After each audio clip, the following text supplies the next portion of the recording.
오늘은 고난주간 첫 월요일 말씀을 함께 묵상하기를 바랍니다. 여러분 각자의 자리에서 찬송도 부르시고 또 예배 형식을 갖추셔서 예배를 드리시고 또 오늘 말씀을 들으시는 귀한 우리 성도님들이 되시기를 바랍니다. 요한복음 12장 37절에서 43절입니다. 제가 읽어 드리겠습니다. 이렇게 많은 표적을 그들 앞에서 행하셨으나 그를 믿지 아니하니 이는 선지자 이사야의 말씀을 이루려 하심이라. 이르되 주여 우리에게 들은 바를 누가 믿었으며 주의 팔이 누구에게 나타났나이까 하였더라. 그들이 능히 믿지 못한 것은 이 때문이니 곧 이사야가 다시 일렀으되 그들의 눈을 멀게 하시고 그들의 마음을 완고하게 하셨으니 이는 그들로 하여금 눈으로 보고 마음으로 깨닫고 돌이켜 내게 고침을 받지 못하게 하려 함이라 하였음이더라. 이사야가 이렇게 말한 것은 주의 영광을 보고 주를 가리켜 말한 것이라. 그러나 관리 중에도 그를 믿는 자가 많되 바리새인들 때문에 드러나게 말하지 못하니 이는 출교를 당할까 두려워함이라. 그들은 사람의 영광을 하나님의 영광보다 더 사랑하였더라. 아멘. 어제 주일 종료주일 기도회에서 말씀의 핵심을 우리가 잘 알고 있습니다. 예수님께서 성전에 입성하셔서 그 장사하는 사람들의 상을 엎으시면서 분노하시고 또 이 자리는 기도하는 자리지 장사의 소굴로 만들지 말라고 말씀해 주셨습니다. 그리고 나서 무화과 나무에서 열매를 찾으시면서 무화과 나무 잎은 푸르고 청청하지만 열매를 없는 것을 보고 저주하신 것을 우리가 어제 잘 묵상을 했습니다. 그 두 가지 이유가 그들에게 진심이 없었다는 것이죠. 예배의 자리는 참으로 진실로 주님을 바라보고 기도하는 자리인데 그 자리를 너무 가볍게 만들었다는 것입니다. 그 기도하는 모든 그 자리가 시장터로 변해서 사람들이 물건을 사고 팔고 그것 때문에 오는 진심의 예배의 자리가 되지 못하는 구경꾼들의 자리가 되었다는 것입니다. 거기에 진심이 없는 거죠. 예배를 향한 이 백성들의 진심이 없었다는 것을 알 수 있었고 또 무화과 나무가 푸르지만 열매가 없다는 것은 겉으로 보기에는 신앙이 깊은 것 같지만 그 마음 진심에는 하나님을 사랑하는 마음이었고 하나님께 경배하고 진실로 예배드리는 모습이 없었다는 것을 우리가 발견할 수 있었습니다. 같은 맥락에서 오늘 본문을 보면 37절을 보면 이렇게 많은 표적을 저희 앞에서 행하셨으나 저를 예수님을 믿지 아니하였다고 말합니다. 마찬가지입니다. 표적을 행하고 예수님을 따라다니고 제자가 된다고 하는 열정들을 백성들이 보였지만 많은 사람들이 그들이 다 따라다니긴 했지만 그들이 다 믿지는 않았습니다. 믿지 않았다는 말은 무슨 말입니까? 따라는 다녀도 그 마음에 진심이 없다는 것입니다. 마음으로 믿지 않는 것을 말씀하고 있는 것입니다. 그런데 왜 이들은 진정으로 믿지 못하였을까?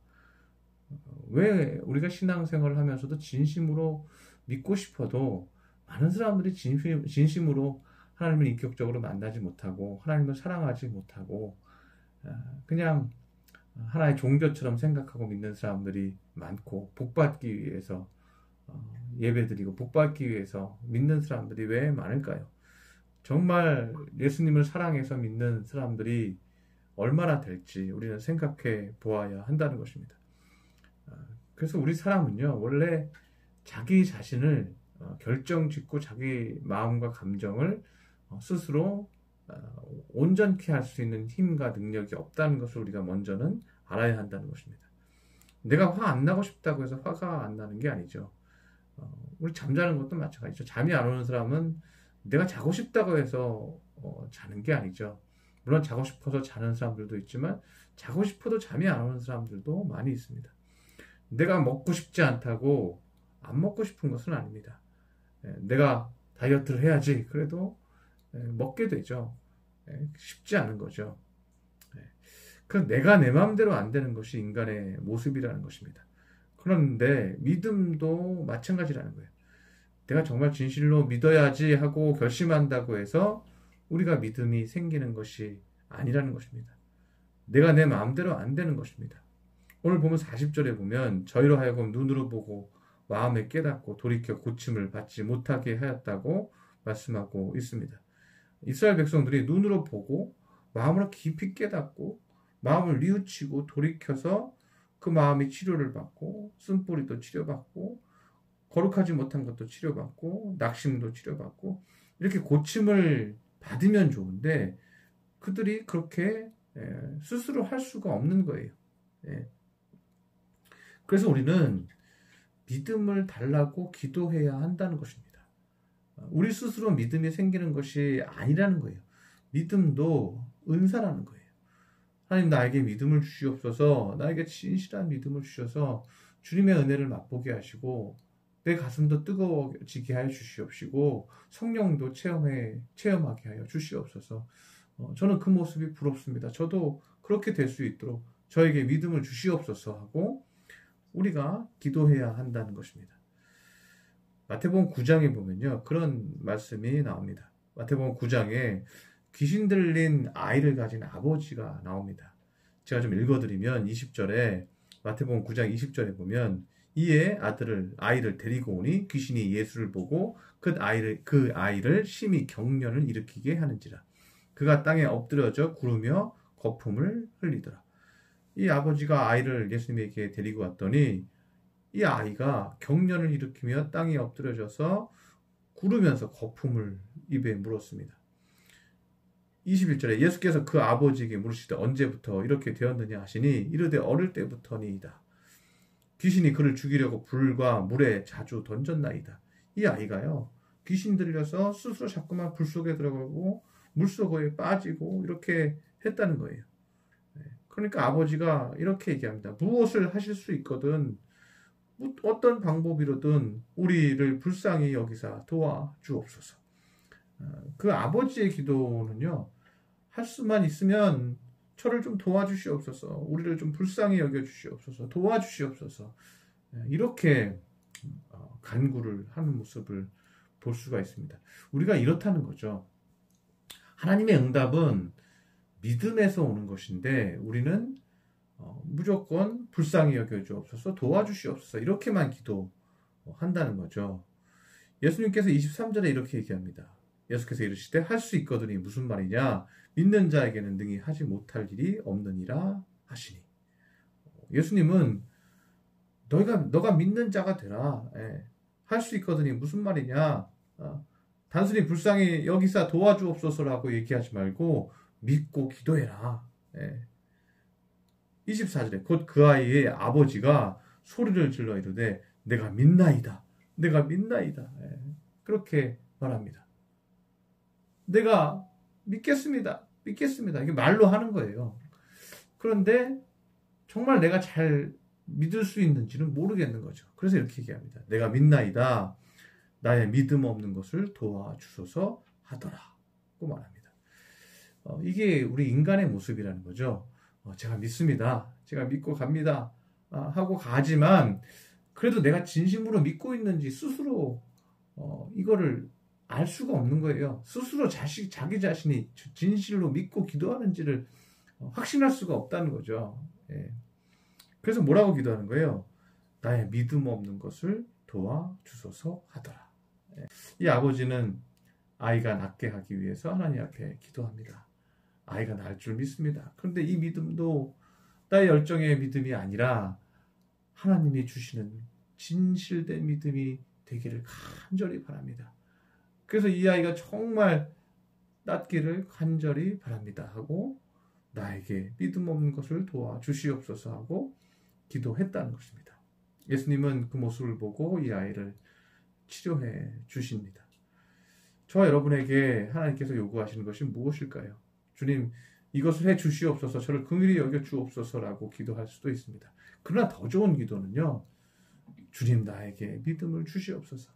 주님께서 이루시고 주님께서 역사해 주시고 주님께서 나의 길을, 또 우리 교회의 길을, 또 내가 이끌어가는 사업의 길을, 우리 자녀의 길을, 내 아내의 길을, 남편의 길을 하나님께서 인도해 주실 줄 믿습니다. 내가 그것을 믿고 기도하게 하여 주시옵시고 불안해하지 않게 하여 주시옵시고 하나님께서 도와주고 계심을 믿는 믿음을, 굳은 믿음을 나에게 허락하여 주시옵소서 하고 기도를 해야 한다는 것입니다. 그래서 믿음이 없으면요, 우리는 믿음을 구하면 되는 것입니다. 예. 그러면 왜 유대인들은 예수님을 향한 믿음이 안 생겼을까요? 유대인들은요, 예수님을 믿게 해주시옵소서라고 구하지 않았기 때문입니다. 왜 예수님을 믿게 해달라고 구하지 않았을까요? 예. 오늘 본문에서는 그것은 완고하기 때문이라고 말하고 있습니다. 당시 유대인들과 바리새인들은 예수님의 복음을 믿지 않았습니다. 표적을 행하고 기적을 보여줘도 이 바리새인들은요, 예수님을 믿지 않았어요. 예. 그런데 그 이유가 40절에 나오는데 그들의 마음이 완고하였기 때문이라고. 하나님께서 그들이 완고하도록 놓아두셨다는 거예요. 이 완고하다는 말은 헬라어로 포로스라는 말입니다. 이 포로스는 바위 같다는 의미입니다. 그들의 마음이 바위 같아요. 그래서 그들은 하나님 앞에 기도하지 않는 거예요. 내게 믿음을 달라고 기도하지 않는 거예요. 예. 교만한 거예요. 예. 그래서 40절에 보면 마음으로 깨닫고 돌이켜 고침을 받지 못하게 하려 함이라고 말합니다. 그들의 마음이 완고하고 바위와 같아서 스스로 마음을 깨닫고 돌이켜 고침을 받지 못합니다. 그럼 왜 돌처럼 그들은 굳었을까? 왜 그들은 깨닫지 못하는가? 왜 그들은 하나님 앞에 나에게 믿음을 달라는 기도조차 할 수 없는 것일까? 43절에 그 대답이 나오고 있습니다. 사람의 영광을 하나님 영광보다 더 사랑하였기 때문이다. 그들이 완고해져서 딱딱해져서 예수님을 온전히 바라보고 기도하지 못했던 이유가 사람의 영광을 하나님의 영광보다 더 사랑하였기 때문이라는 거예요. 가장 큰 이유는 그들이, 유대인들이, 바리새인들이 세상에서 영광받기를 원하는 마음을 가졌기 때문이라는 거예요. 바리새인들은 자신들이 율법을 지킨다고 좋은 옷을, 제사장의 옷을 입고 거드름을 피우면서 우리는 율법을 다 지키는 잘하는 생각을 하면서 다른 사람이 율법을 지키지 못하면 그것을 지적하고 정죄하고 그러면서 자신들의 영광을 드러냈습니다. 그래서 정말 중요한 것은요, 우리가 세상의 영광, 사람의 영광을 사모하면요, 우리는 완고해져요. 바위 같아져요. 그리고 교만해져요. 그리고 귀신 들린 아이의 아버지처럼 주님, 저에게 믿음을 좀 주시옵소서 하는 겸손한 기도를 할 수가 없다는 거예요. 우리가 세상에서 인정받고자 할 때 하나님은 우리 마음에 들어올 수가 없다는 것입니다. 사람의 영광을 사랑하는 것이 인간이 완고해지는 가장 큰 이유라는 것입니다.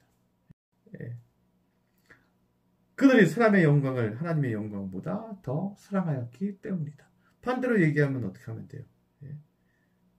사람의 영광보다 하나님의 영광을 더 사랑하면 되는 거죠. 우리가 세상에서 받는 많은 사람들이 나에게 영광 돌리고 나에게 막 나를 높이고 이것을 바라고 기대하는 것이 아니라 하나님의 영광을 더 사랑하면 되는 거예요.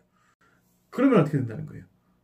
우리의 완고한 마음이, 우리의 바위 같은 마음이 다 부서진다는 거예요. 그것이 나에게 가장 좋은 길을 가는 것입니다. 나에게 하나님의 영광이 임하는 것이 가장 행복하고 가장 좋습니다. 하나님의 영광이 나에게서 떠나지 않기를 간절히 바랍니다. 내일도 하나님의 영광으로 나를 비추어 주시옵소서.